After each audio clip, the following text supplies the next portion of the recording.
Alright, here's our video. We're going to talk about limits at infinity, which is pretty much saying that a limit when x either approaches positive infinity or negative infinity. On a graph, this is just going to be our limit as, x gets way out here to the right, or x gets way over there to the left. So, just a quick reminder, it's not the x value, right? The x value is going to be infinity. You're looking at the f of x value or the y value. Same thing over here. The answer is not going to be negative infinity just because x is negative infinity. It's whatever the f value is or the y value is. So what I want you guys to do is just make sure you take out some notes, take out your notebook and take notes on this. We're going to have three cases for this limit as x approaches infinity or negative infinity. So our three cases we have is if we simplify our function, we get an x value, or it could be x squared, x cubed, but it's the limit as x approaches infinity of x. This is going to go to infinity. And again, we could have, if this was negative infinity, then we would have negative here. But we're just thinking as x approaches infinity of x, that's going to be infinity. The limit as x approaches infinity of 1 divided by x. Okay, this is like 1 divided by like the biggest number in the world, right? And so if we think about that division, you have one slice of pizza and you want to split that up into infinity amount of people, right? Pretty much everyone's going to get so little that we're going to approach 0. So this goes to 0. And then the limit as x approaches infinity for some value c, right? There's no x to plug in, so that just goes to c. So the first thing I want to point out is that the limit as x approaches infinity is very similar to a horizontal asymptote. It's not quite a horizontal asymptote, but it's similar. If we kind of go back up to this graph and we think the limit as x approaches infinity, it's like the y value when we come way, way, way out, right? If there was an asymptote here, the asymptote would be the same as the limit as x approaches infinity. Same thing on the left side. If there was an asymptote over here, that would be the limit as x approaches negative infinity. The one difference is, if you have a function that kind of goes like this function, the y value, as we keep going out and out and out, so the limit as x approaches infinity, we notice that the y value gets bigger and bigger and bigger. That limit is infinity. Well, we wouldn't really call that a horizontal asymptote, so it's similar to horizontal asymptote. And the rules that we've kind of memorized are going to be the same. So one more thing is that if we see any of these two words, either the word end behavior or the word horizontal asymptote. End behavior is just talking about the behavior of our graph at its ends, right? Positive and negative infinity. Or we see a question that asks us to find the horizontal asymptote. In either one of those cases, what you're going to do is you're going to check both the limit as x approaches positive infinity and the limit as x approaches negative infinity. So just think of these three things kind of as synonyms, is end behavior, horizontal asymptote, and then your limit as x approaches infinity and negative infinity. Those are kind of like synonyms. So kind of our major rules, and we'll talk about a couple just exceptions in other cases, but our major rules, and these are very, very similar, like I said, to those horizontal asymptotes. So if we think of f of x as being equal to ax to the nth power plus ... divided by bx to the mth power plus ... And it doesn't matter what order it comes in, but just we know that n and m are the highest exponents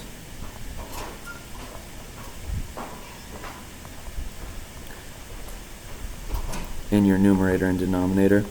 Then we're going to kind of talk about three cases. And so if we have the limit as x approaches positive infinity of that f of x. We're going to have three cases. And we kind of know these cases already. They come from our rules about horizontal asymptotes. So the first case is if n is greater than m. This is like saying our numerator is bigger than our denominator. And an example of this would be like 3x squared plus 4x plus 2 divided by 6x plus 1. Now, remember that we're taking a limit as it goes to infinity, so we're kind of like plugging in infinity for all those x's. Well, 3 times infinity squared is going to be so much bigger than 4 infinity plus 2 that we can kind of just pretend that that goes to 0. And then 1 is so much smaller than 6 times infinity, we can kind of get rid of that. And now we have 3 infinity squared divided by 6 times infinity. And the numerator is going to be so much bigger that we're going to say that this goes to infinity. So when n is bigger than m, what you can just kind of write down is that our graph goes to infinity. When n is equal to m, right? These are equal. What happens? You have like 3x squared divided by 2x squared, right? Those cancel out, or we can simplify them, and it's just that ratio. So same as our horizontal asymptote, right? We get our limit as x approaches infinity is equal to a over b. And when n is less than m, we get that kind of simplified case where the denominator is bigger, and we talked about this where that's going to go to 0. So we just have to really memorize these three cases. And then it's going to be very, very similar for our limit as x approaches negative infinity. And the cases are the exact same three cases, but we're just going to have one difference. And so the difference occurs right here when n is greater than m. That's going to be our difference. And what ends up happening, because now we're plugging in negative infinity, is that if we have a case like 3x cubed plus 2x divided by 2x squared plus 4, again, we're really looking at these bigger exponents. So we kind of pretend that goes to 0 and that goes to 0. Well, negative infinity cubed would be negative, right? Negative infinity times negative. So this is like saying 3 times negative infinity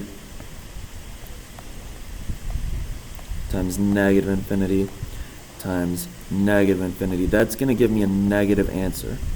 Divided by 2 times negative infinity times negative infinity. That's going to become positive. So this is like saying we have negative infinity on the top, but it's cubed. It's a lot bigger. And then we have positive infinity squared on the bottom. Negative divided by positive, that gives us a negative answer.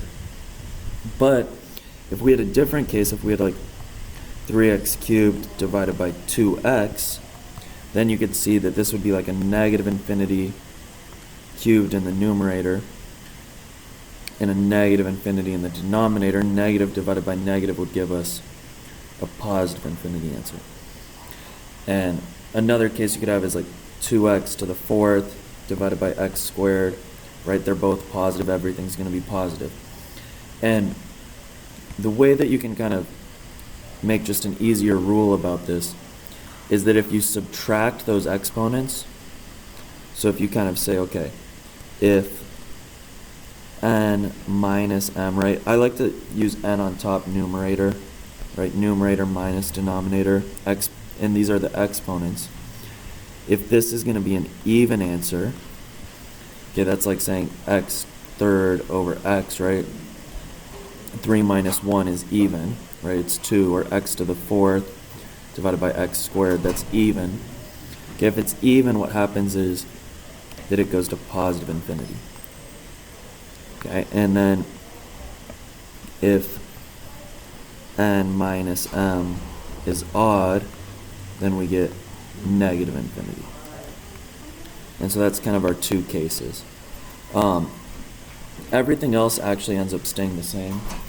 So if n is equal to m, okay, what happens is we have like a times negative infinity squared divided by b times negative infinity squared, right? Our exponents n and m are equal, they just cancel out. And so this is still equal to a over b. And then even with a negative infinity, right, 1 divided by negative infinity, that's still going to go to 0. So if you notice, these two cases are the same, and the one that's different is just the infinity case, right? When the numerator is bigger, you just have to check, does it go to positive infinity or negative infinity? So I'm going to go over 2 examples, maybe 3 quick examples, and then we'll talk about some special cases. So the first example we're going to do, so in example 1, we kind of see we have a limit going to infinity, and so we look at our highest exponents, that's x to the first and 2x squared. You can remember the rules or you can just figure it out. So if this is like saying this is going to go to infinity plus 1 divided by 2 times infinity squared plus 2 times infinity plus 1, right? And we think, okay, infinity is so much bigger than 1 that infinity plus 1 is just like having infinity. And infinity squared is so much bigger that it's just like having infinity squared on the bottom. And this kind of all goes to 0, or 2 infinity squared. And the denominator is so much bigger that this limit as x goes to infinity is just going to be equal to 0. The other thing you could do is just check, okay, exponent in the denominator is 2, biggest exponent in the numerator is 1. Since the denominator is bigger, we kind of check back here. And that's this case where we have 0. Okay, second example we're going to do is going to be the limit as x approaches infinity of x cubed, right, that's our n, divided by 4x squared, that's our m. So in this case, we have the numerator is bigger than the denominator. It's positive infinity, so we don't have to worry about, positives and negatives, and so we just get that this limit is infinity.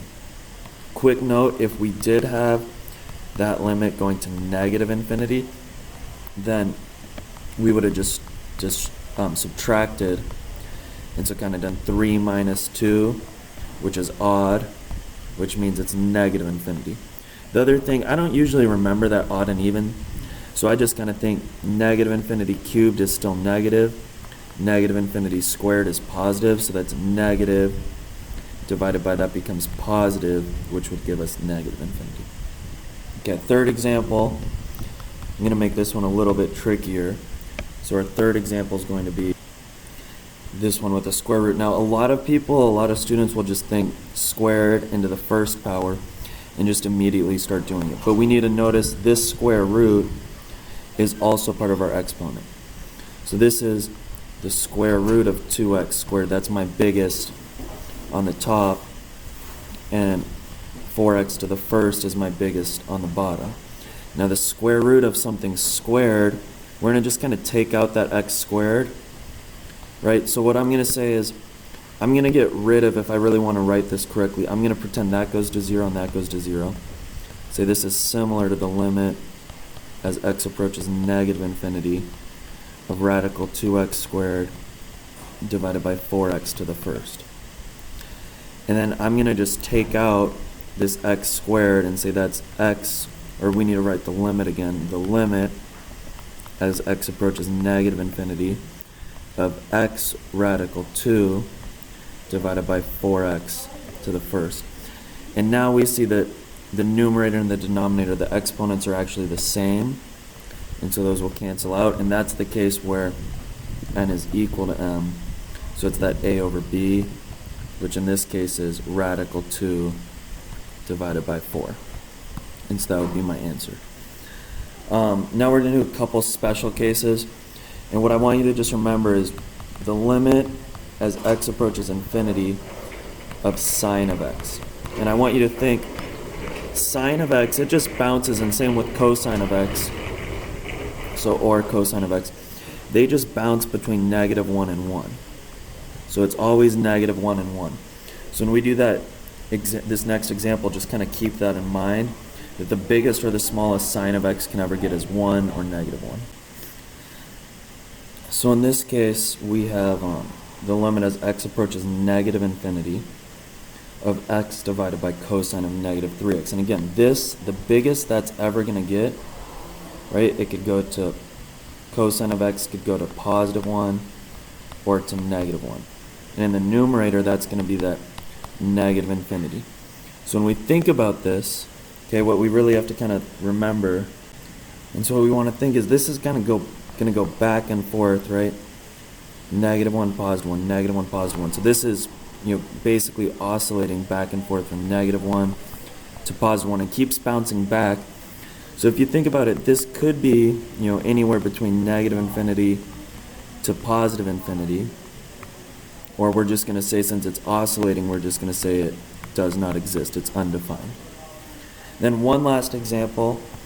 Okay, our last example is going to be a little bit different. Now, if you notice that our x, right, it's 2 to the x, this x value is actually my exponent.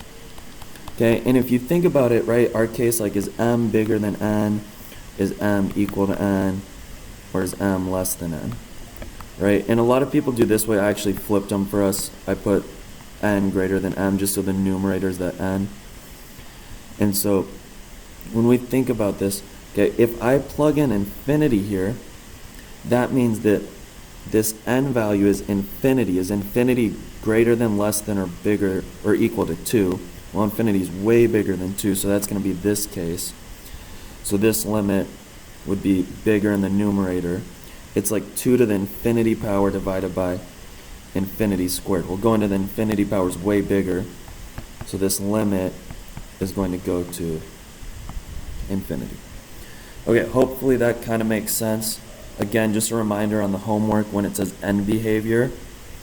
Okay, if it says find the end behavior, you need to find both the limit as x approaches +infinity and the limit as x approaches -infinity. Email me if you have any questions on what to do and how to do it. You might want to rewatch this video or pause it as you're going through it. But yeah, have a nice day, and